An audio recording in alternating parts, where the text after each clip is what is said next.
How to pronounce small つ。こんにちは、まいです。今日は小さいつについてお話しします。Can you hear the difference between these words? 肩、勝った。The first one was 肩。The second one was 勝った。The easiest way to understand the difference is that 肩 has 2 molars, but 勝った has 3 molars. Small つ is known as 即音。So how do you actually pronounce small つ? When there is a small つ, get your tongue ready for the next sound and then pause for one more.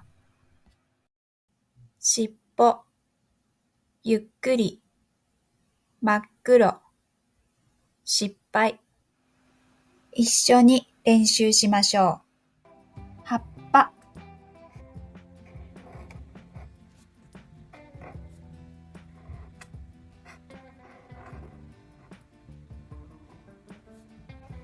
真っ黒。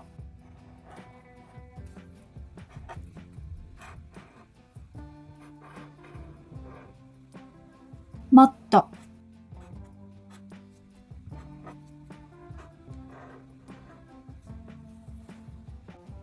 こっち。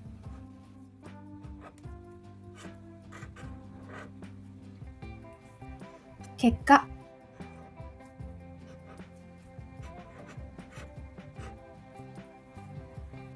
I made some Japanese writing practice sheets. These are free to download at my website.